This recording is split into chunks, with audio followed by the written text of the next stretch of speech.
Dicen que en los pueblos uno aprende a reconocer los sonidos de la noche como quien aprende a leer. El viento entre los magueyes, el ladrido distante de los perros, el crujir de la madera vieja cuando baja la temperatura.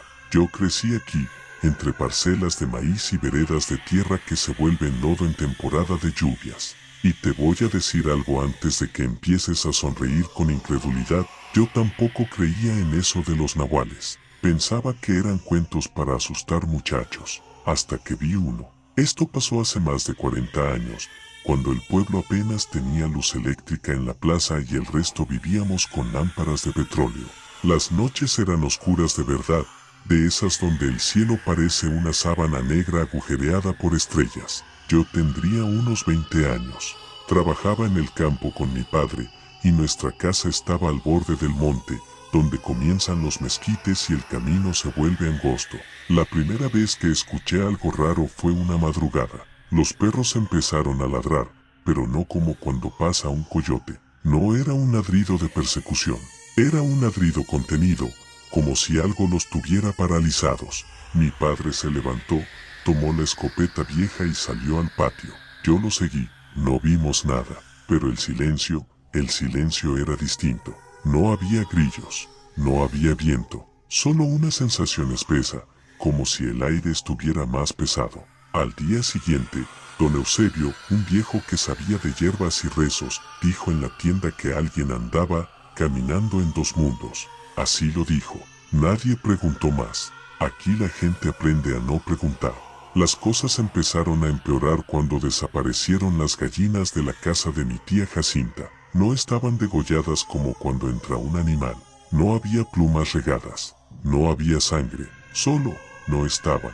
Y los perros, otra vez, callados. Una noche me tocó quedarme solo en casa porque mis padres fueron a velar a un compadre. Yo estaba acostado cuando escuché algo arrastrándose por el techo. No pasos, no garras. Algo más pesado, lento, como si caminara con cuidado para no hacer ruido. Sentí que el corazón me golpeaba la garganta. Me dije que era un gato. Me obligué a pensarlo. Entonces escuché como algo bajaba del techo al patio. Y luego, claramente, pasos. 2 pasos, humanos. Me levanté despacio y miré por la rendilla de la ventana. Ahí estaba. A la luz pálida de la luna vi una figura encorvada.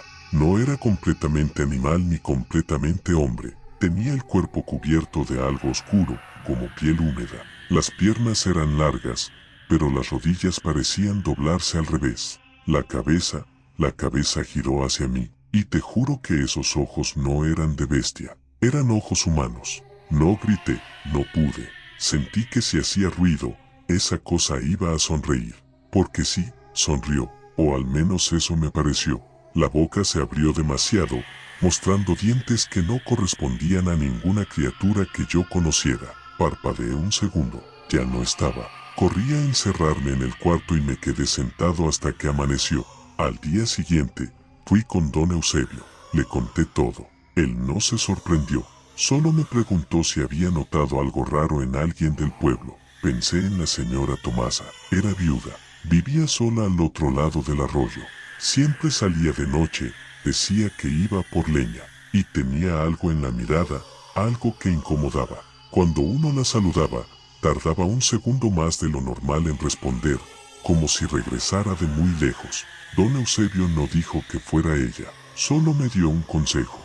Si lo vuelves a ver, no lo mires a los ojos, y no pronuncies su nombre. Esa misma semana, el hijo menor de los Ramírez enfermó.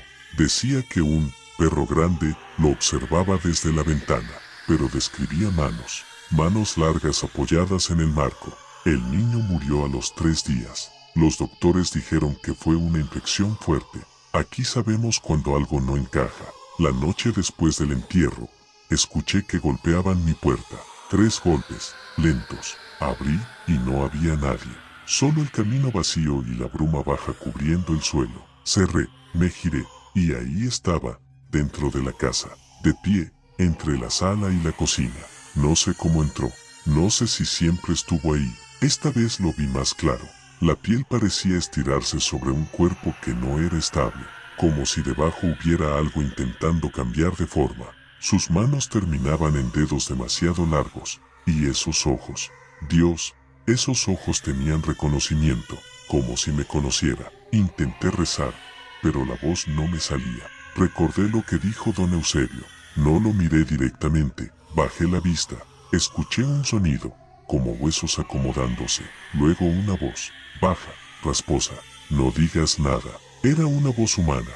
Sentí que la sangre se me congelaba, porque reconocí esa voz. Era la de la señora Tomasa. Cerré los ojos. Cuando los abrí, la casa estaba vacía. A la mañana siguiente, la encontraron muerta en su casa. Dijeron que le dio un infarto, pero su cuerpo estaba torcido, como si se hubiera quebrado por dentro.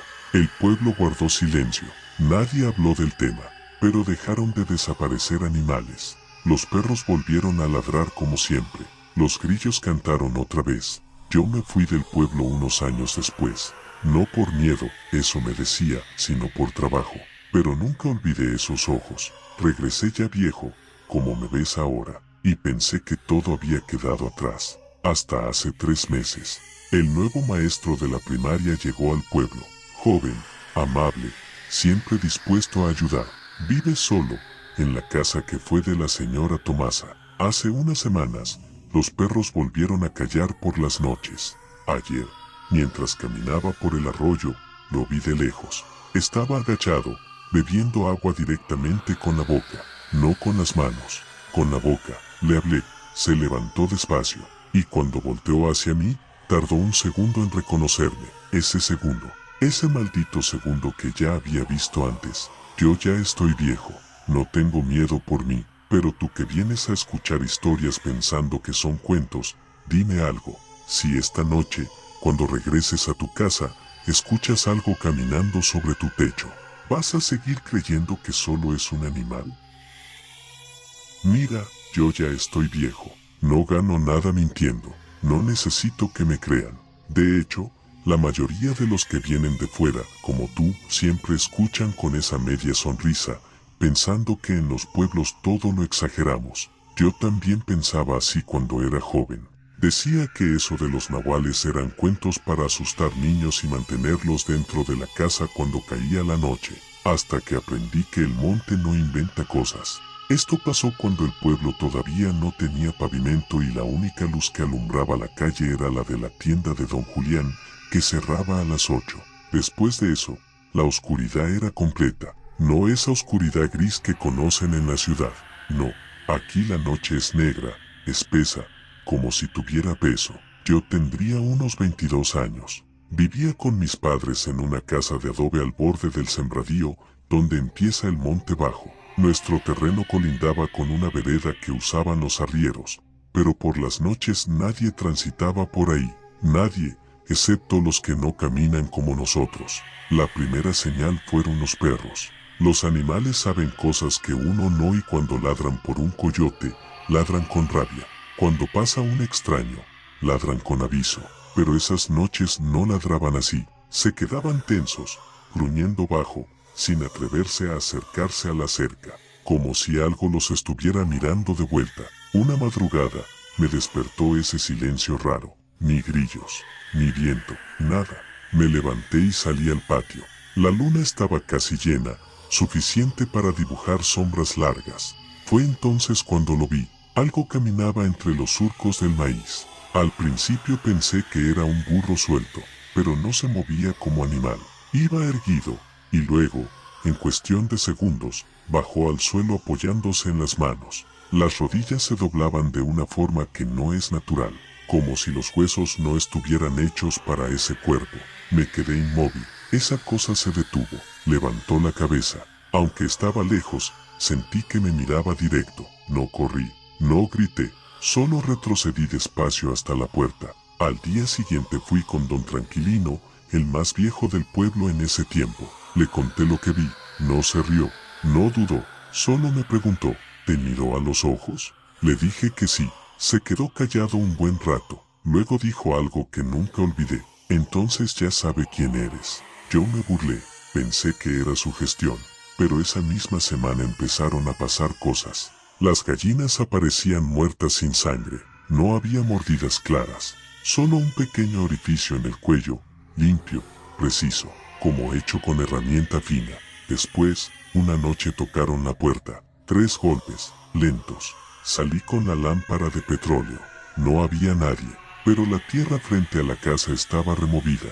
Huellas, que empezaban como de hombre descalzo y, unos pasos más adelante, se volvían pezuñas. Eso fue lo que me quitó la risa. Aquí en el pueblo siempre se habló de nahuales, de gente que aprendía a mudar el cuerpo, a prestarle forma al animal. Decían que no cualquiera podía hacerlo, que requería pacto y voluntad de desprenderse de algo muy humano. Yo no creía, hasta que una noche lo escuché sobre el techo. No era el ruido ligero de un gato, era peso. Se escuchaba como las tejas crujían bajo algo grande. Mis padres dormían. Yo estaba despierto, con los ojos abiertos en la oscuridad. El sonido se detuvo justo encima de mi cuarto. Luego vino algo peor, respiración. No abajo, no afuera, encima, lenta, húmeda. Sentí que el aire dentro del cuarto se volvía más frío, y entonces, un susurro. No venía de afuera, venía de la pared, como si atravesara el adobe. Ya te vi.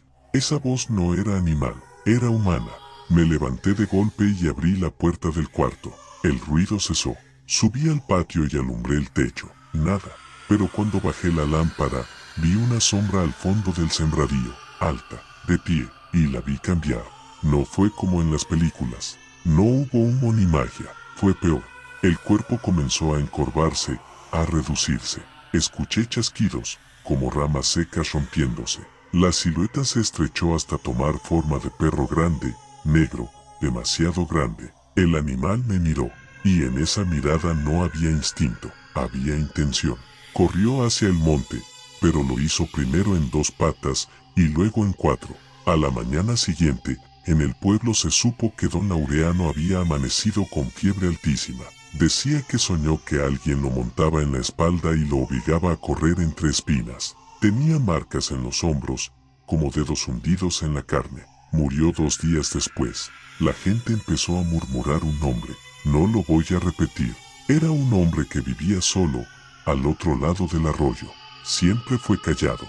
Siempre evitaba la iglesia. Tenía la costumbre de desaparecer varias noches seguidas y regresar con rasguños en los brazos. Una tarde lo vi caminar por la plaza. Cojeaba. Me miró apenas un segundo más de lo normal. Ese segundo fue suficiente. Reconocí los ojos. Eran los mismos que me miraron desde el maíz. Esa noche no dormí. Me senté con la escopeta cargada. A medianoche, los perros volvieron a quedarse en silencio. Escuché pasos en el patio, humanos. Luego 4 apoyos sobre la tierra. Después, un golpe en la puerta. No abrí. El picaporte empezó a moverse, despacio, como si alguien del otro lado lo estuviera probando. Sentí el impulso de mirar por la rendille, pero recordé lo que decía don Tranquilino. Si te llama por tu nombre, no respondas. Y entonces lo hizo. Susurró mi nombre, con la voz exacta de mi madre. Ahí supe que no era solo un animal. Era algo que sabía imitar. No respondí. Los pasos se alejaron. Al amanecer, fui al arroyo. Encontré huellas en el barro. Comenzaban como pies humanos, y a medio camino se deformaban, estirándose hasta marcar garras profundas. Esa misma semana, el hombre del que todos murmuraban apareció muerto en su casa. Dijeron que se cayó, que se golpeó la cabeza, pero el cuerpo estaba torcido, como si algo lo hubiera intentado doblar desde dentro. Desde entonces, cesaron los ataques. Los perros volvieron a ladrar. El silencio extraño desapareció. Muchos dirán que fue coincidencia, que mi mente joven exageró las sombras. Puede ser. Yo mismo me repetí eso durante años. Hasta hace poco. Hace 3 meses, el nieto de aquel hombre regresó al pueblo. Vino de la ciudad. Traía estudios, ropa fina, maneras modernas.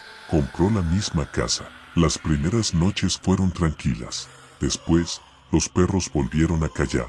Ayer lo vi al anochecer, caminando hacia el monte. Iba derecho, normal, pero cuando creyó que nadie lo veía, se inclinó, apoyó las manos en el suelo, y dio 3 pasos así. Luego se enderezó. Tal vez fue imaginación mía, tal vez la edad me juega trucos, pero cuando volteó hacia mí, sostuvo mi mirada un segundo más de lo natural, y sonrió. Dime tú, que no crees en estas cosas. Si esta noche escuchas que alguien camina sobre tu techo, si los perros del vecindario se quedan en absoluto silencio, si tocan tu puerta 3 veces y nadie responde al abrir, ¿vas a seguir pensando que todo tiene explicación? Yo ya no intento convencer a nadie, solo sé lo que vi, y sé que algunas personas no cambian de forma para huir, cambian de forma para cazar. No me mires así, ya sé lo que estás pensando, que los viejos exageramos, que la memoria deforma las cosas, que el miedo de juventud se vuelve cuento con los años. Yo también pensaba igual, me reía cuando mencionaban nahuales, decía que eran supersticiones heredadas de tiempos de ignorancia, hasta que una noche entendí que hay cosas que no buscan que creas en ellas, buscan que las mires, y cuando las miras, ya es tarde. Esto pasó en un rancho pequeño, a 2 horas de camino de terracería desde el pueblo grande. Casas de adobe, techos de lámina, el monte cercando todo como una boca lista para cerrarse. Yo tenía 25 años y era terco, incrédulo. Me gustaba burlarme cuando los mayores hablaban de hombres que podían despojarse de su piel y andar como bestias. El primero en mencionar algo fue mi compadre Ignacio. Una madrugada llegó pálido, con los ojos hundidos. Algo me estuvo rondando el corral, dijo, pero no era animal. Le pregunté por qué me habló. Yo solté la carcajada, pensé que era el aguardiente. 3 días después lo encontramos muerto en su parcela. No tenía heridas graves, solo el cuello amoratado y una expresión que no he vuelto a ver en ningún rostro humano, terror puro, congelado. Los médicos dijeron paro cardíaco. Aquí sabemos cuando el corazón no es el único que se detiene. La noche del velorio, mientras rezaban el rosario, los perros empezaron a aullar al mismo tiempo, no ladrar, aullar, uno tras otro, como si algo invisible estuviera pasando frente a cada casa. Salí al patio para callarlos. La luna apenas iluminaba, y entonces lo vi. Entre los nopales, una figura alta, encorvada. Estaba inmóvil, tan inmóvil que por un segundo pensé que era un tronco, hasta que giró la cabeza. No movió el cuerpo, solo la cabeza, y eso no lo hace ningún animal. Sentí la sangre vaciarse de mis manos. Di un paso atrás. La figura dio uno adelante. Escuché un crujido, como huesos acomodándose, y entonces empezó a caminar, primero erguida, lenta, con pasos largos y desiguales. Luego, en un movimiento imposible, cayó sobre 4 extremidades sin usar las manos como apoyo humano. Era como si las piernas cambiaran de eje. Se detuvo a unos metros, y habló. No salgas cuando te llamen. Era la voz de Ignacio, exacta. Se me cerró la garganta. Quise responder, preguntar, rezar. No pude. Parpadeé. Ya no estaba. Esa noche nadie durmió. Al día siguiente fui con la abuela Martina, la más vieja del rancho. No me burlé. Le conté todo. Ella no se sorprendió. Ya empezó, murmuró. Me explicó algo que no quiero repetir completo, pero te diré lo suficiente. Dijo que hay quienes aprenden a desprenderse, que dejan el cuerpo como quien deja una prenda colgada y salen a cazar en otra forma. No lo hacen por hambre, lo hacen por poder. Y cuando prueban sangre cercana, ya no regresan igual. Pensé que deliraba, hasta que desapareció el niño de los Morales. Tenía 8 años. Lo buscaron todo el día. Lo encontraron al anochecer, en la orilla del monte. No estaba destrozado, no estaba devorado, solo, vacío, como si algo le hubiera quitado lo que lo hacía estar vivo. Esa noche nadie salió. Yo me quedé despierto con un machete en la mano, no porque creyera en nada, sino porque algo dentro de mí sabía que el peligro no tenía colmillos normales. A medianoche escuché pasos sobre la lámina del techo, pesados, lentos. Cada pisada hacía vibrar el cuarto. Contuve la respiración. Los pasos se detuvieron justo encima de mí. Luego vino el silencio más denso que he conocido. Ni viento, ni insectos. Después, el sonido de uñas raspando metal. Y una voz susurrando mi nombre. No desde afuera, desde adentro de mi cabeza. Sentí una presión en el pecho, como si alguien se hubiera sentado sobre mí. Intenté moverme. No pude. La puerta del cuarto comenzó a abrirse sola, muy despacio. No había corriente de aire. En el marco apareció la silueta, alta, demasiado alta para el techo bajo. La piel parecía colgar en pliegues irregulares, como si no encajara bien. La cara era lo peor. Tenía rasgos humanos, pero desplazados. Los ojos demasiado arriba, la boca demasiado extendida. Sonreía. No mires, susurró la voz de mi madre. Pero mi madre dormía en el cuarto de al lado. Quise cerrar los ojos, pero sentí que si lo hacía, se acercaría más. Escuché un chasquido, luego otro. El cuerpo empezó a encogerse. Los huesos se reacomodaban con sonidos húmedos. En segundos, frente a mí, había un perro negro enorme. Pero los ojos no cambiaron. Seguían siendo humanos. El animal se acercó hasta quedar a 1 metro. Olfateó el aire, aspirando fuerte, y habló otra vez. Todavía no. Retrocedió. Caminó hacia la puerta en 4 patas, y antes de salir, se irguió en 2. Eso no lo olvido. Ningún perro se levanta así. Cuando amaneció, fui directo a la casa del hombre que todos evitaban mencionar, Mateo, el hermano menor de Ignacio. Vivía aislado, casi pegado al monte. Toqué su puerta. No respondió. Empujé. La casa estaba vacía, pero en el suelo, junto a la cama, había algo que me dejó helado. Una piel, no de animal, parecía humana, pero demasiado gruesa, como si alguien la hubiera desprendido de sí mismo con cuidado. Estaba húmeda, y aún tibia. Salí corriendo. Al mediodía encontraron a Mateo muerto en el arroyo, desnudo, el cuerpo retorcido en ángulos que el esqueleto no permite. El rancho cayó en un silencio que duró meses. No hubo más muertes, no hubo más desapariciones. Muchos dijeron que el mal había terminado. Yo también quise creerlo. Me fui años después. Intenté olvidar, pero hace poco regresé. Las casas están más viejas, el monte más espeso. Anoche, mientras caminaba cerca de la parcela donde murió Ignacio, escuché algo entre los arbustos, un movimiento pesado. Pensé que era ganado, hasta que vi la silueta levantarse, alta, desproporcionada. Me miró sin moverse, y reconocí los ojos. No eran los de Mateo, no eran los de Ignacio, eran otros. Como si algo hubiera aprendido a cambiar de dueño. Se inclinó hacia adelante, apoyando las manos en el suelo, y dio un paso, luego otro. Los huesos crujieron. Antes de desaparecer en la oscuridad, habló, con mi propia voz. Ya te vi, así que ríete si quieres. Dime que es sugestión, que el miedo de juventud no se supera. Pero cuando esta noche sientas que alguien pronuncia tu nombre desde un lugar donde no hay nadie, cuando escuches pasos en el techo y luego silencio absoluto, cuando los perros del barrio no se atrevan a ladrar, recuerda algo. No todos los depredadores tienen colmillos visibles. Algunos caminan como nosotros durante el día, y esperan la noche para recordar lo que realmente son. No te voy a pedir que me creas. A mi edad uno ya no necesita aprobación, pero sí te voy a pedir que escuches sin interrumpir. Porque lo que te voy a contar no empezó con gritos ni con sangre, empezó con algo mucho peor, con un susurro que nadie pudo ubicar. Esto pasó en San Isidro del Monte, un caserío perdido entre barrancas y magueyes, donde la neblina baja al anochecer como si el cielo se estuviera pudriendo sobre la tierra. Aquí la noche no cae, se instala, y cuando lo hace, uno siente que el monte respira. Yo tenía 30 años cuando comenzaron las muertes. No eran violentas, no había desmembramientos ni cuerpos destrozados como en los cuentos exagerados. Eran muertes limpias, silenciosas, personas que amanecían rígidas, con los ojos abiertos y una expresión de espanto que no coincidía con la calma del cuerpo. El primero fue Julián, el pastor. Lo encontraron recostado junto a su rebaño.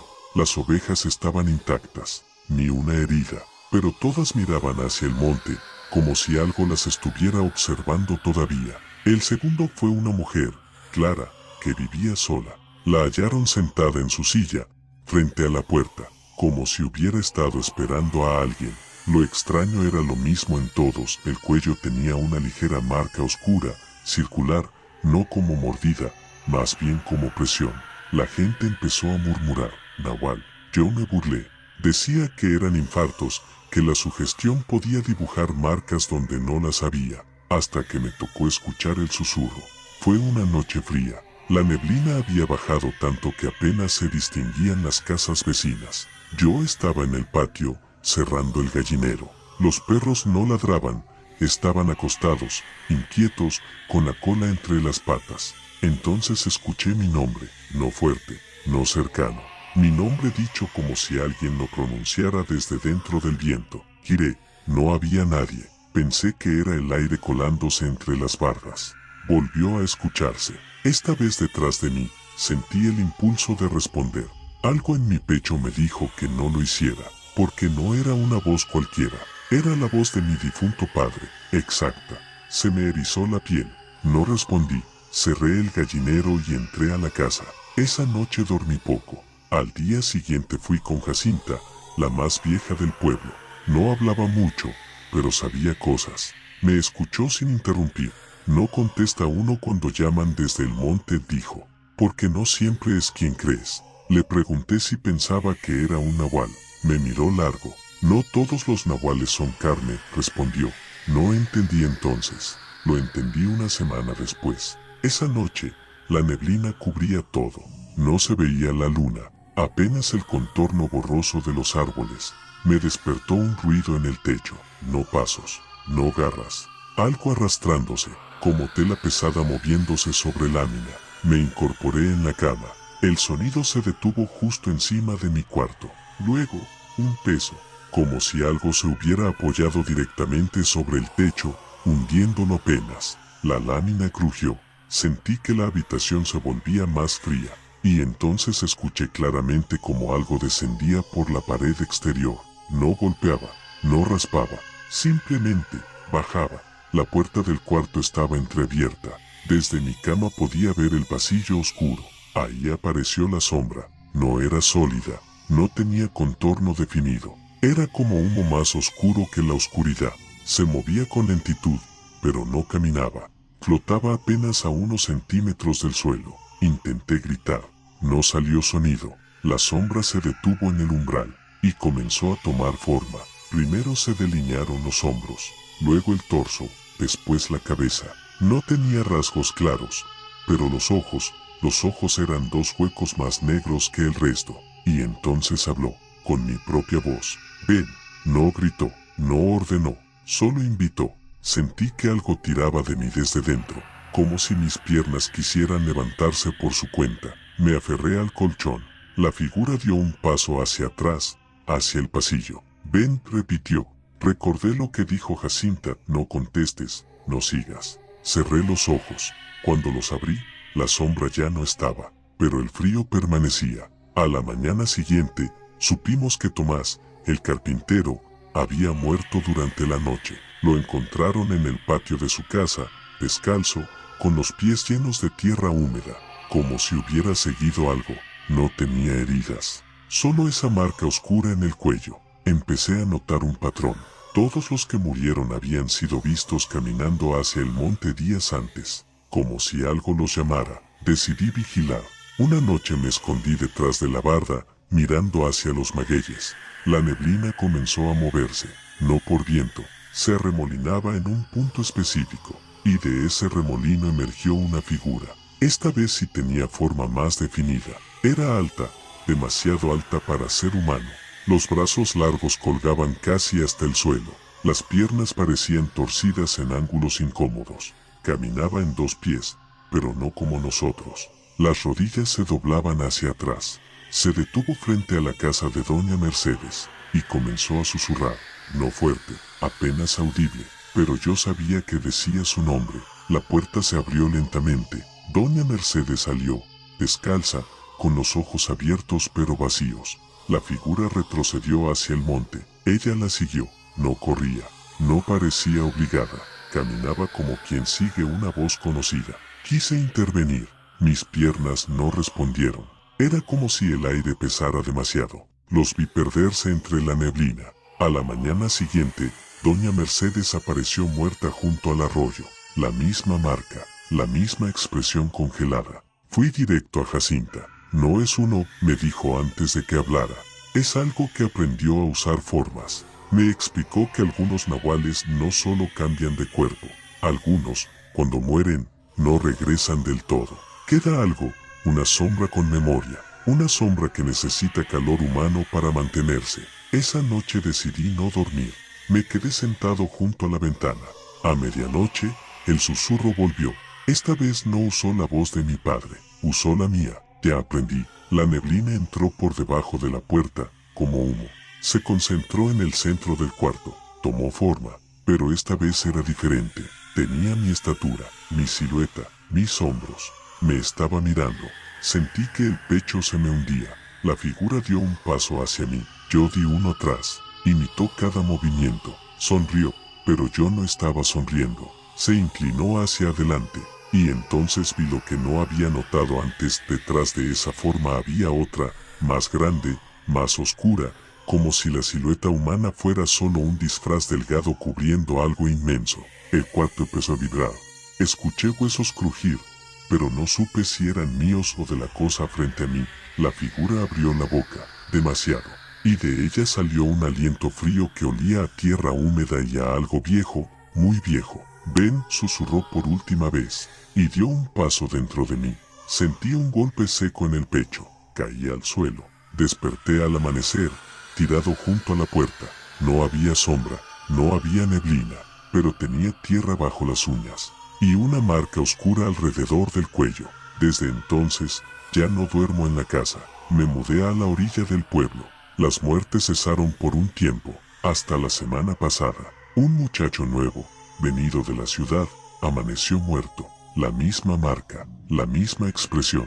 Anoche volví a escuchar el susurro, pero esta vez no venía del monte, venía desde dentro de mi pecho.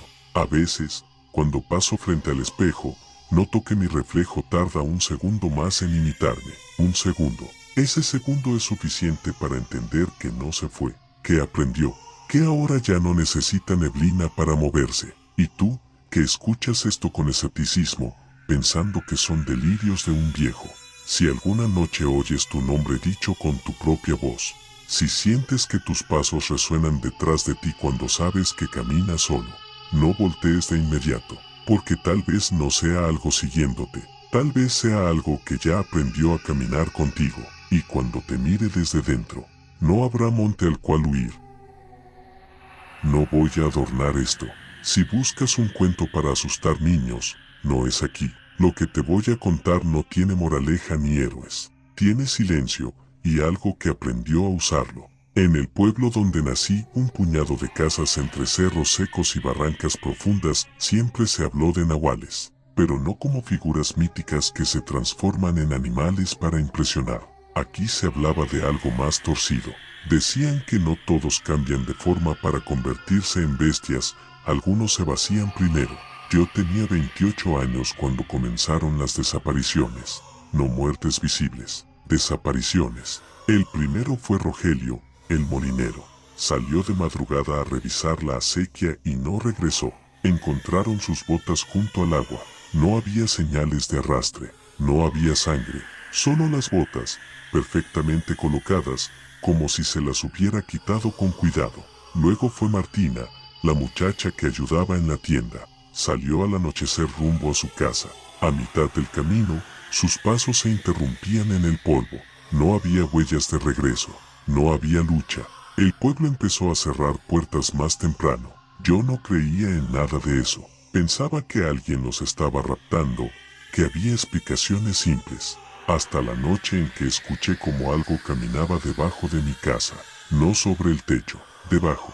Mi casa estaba levantada sobre pilotes cortos, con espacio entre el suelo y la madera. A medianoche, mientras intentaba dormir, escuché el roce. No era un animal pequeño, era algo que respiraba.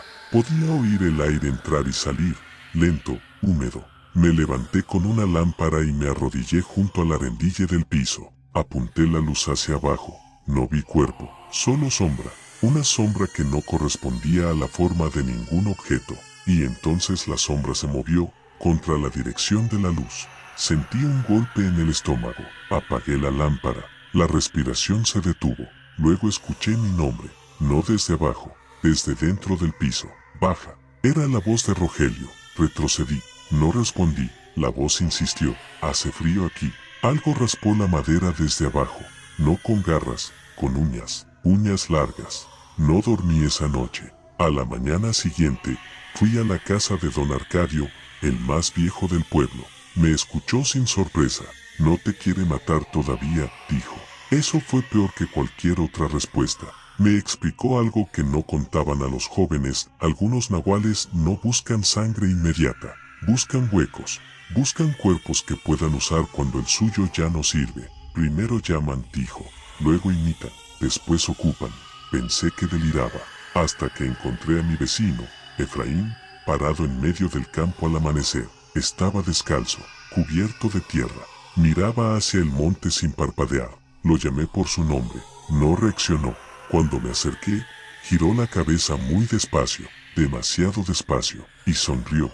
Pero no era la sonrisa de Efraín. Era más amplia, más tensa. Ya casi, dijo con una voz que no encajaba en su garganta. Esa tarde desapareció. Encontraron su ropa doblada en la orilla del monte. Nada más. Las noches siguientes, el susurro comenzó a cambiar. Ya no usaba voces conocidas. Usaba la mía. Me llamaba desde distintos puntos de la casa. Desde el techo. Desde el piso. Desde el interior de las paredes. Una madrugada desperté porque sentí peso sobre el pecho. Abrí los ojos. Había algo sentado encima de mí. No era sólido. Era como humo espeso tomando forma humana. Su rostro estaba demasiado cerca. No tenía rasgos definidos, pero podía distinguir la boca. Se abrió, y de ella salió un sonido húmedo, como carne separándose. La figura comenzó a inclinarse, como si intentara entrar por mi boca. Intenté gritar. No salió sonido. Recordé las palabras de don Arcadio: no contestes, no abras. Cerré los labios con fuerza. Sentí presión en los dientes. Algo intentaba forzarlos. Un dolor punzante atravesó mi mandíbula. Entonces escuché un crujido. No supe si fue dentro de mí o de la cosa. La figura retrocedió de golpe, como empujada, y cayó al suelo, donde tomó forma completa. Era alta, desproporcionada, las extremidades demasiado largas. La piel parecía colgar, como si no estuviera ajustada al cuerpo. Se levantó lentamente, y dio un paso, pero no hacia la puerta, hacia el espejo. Se colocó frente a él, y vi algo que me heló la sangre. En el reflejo, no estaba esa criatura, estaba yo, de pie, sonriendo, mientras yo seguía en la cama, paralizado. La figura tocó el espejo. El reflejo tocó desde dentro, y el cristal se onduló, como si fuera agua. En ese momento entendí, no buscaba entrar en mí por la boca, buscaba desplazarme, tomar el lugar del reflejo. La criatura giró la cabeza hacia mí, y habló con mi voz exacta. Uno de los dos obra. Se lanzó hacia el espejo. El vidrio estalló. Yo grité. Desperté al amanecer en el suelo, rodeado de fragmentos. Pero no había cortes en mi piel. El espejo estaba intacto. Solo tenía una grieta fina, vertical. Desde entonces, mi reflejo tarda un segundo en imitarme. Un segundo. Ese segundo creció con los días. A veces sonríe antes que yo. A veces parpadea después. Y anoche no me imitó. Se quedó mirándome mientras yo movía la cabeza, y murmuró algo que no escuché con los oídos. Lo escuché dentro. Esa misma noche, encontraron a don Arcadio muerto, sin heridas, sin marca visible, pero con la boca abierta, como si algo hubiera salido de él. El pueblo está más silencioso que nunca. Ya nadie habla de nahuales en voz alta. Ahora dicen otra cosa. Dicen que no todos se transforman en animales. Algunos se transforman en ausencia. Caminan sin cuerpo fijo. Buscan espejos. Buscan huecos. Y cuando encuentran uno lo suficientemente débil, lo ocupan. Desde hace días siento algo extraño. Mis manos no siempre responden de inmediato. A veces camino hacia el monte sin recordar por qué. A veces escucho mi voz pronunciando palabras que no elegí. Y esta mañana, al despertar, mis botas estaban llenas de tierra húmeda. No recuerdo haber salido, pero bajo mis uñas había barro. Y en mi cuello, una sombra circular. No es moretón, no duele, solo está ahí, como un sello. Te lo cuento porque dices que eres escéptico, que todo tiene explicación. Tal vez la tenga, tal vez el cansancio de los años me hace ver cosas. Pero si alguna noche notas que tu reflejo no coincide, Si escuchas tu nombre dicho con tu propia voz desde un rincón vacío, si sientes que algo respira debajo de tu casa aunque no haya espacio para nada, no investigues demasiado, porque tal vez no sea algo que viene de afuera, tal vez sea algo que aprendió a vivir entre los pliegues de la forma humana, y cuando lo entiendas, puede que ya estés hablando con la voz equivocada.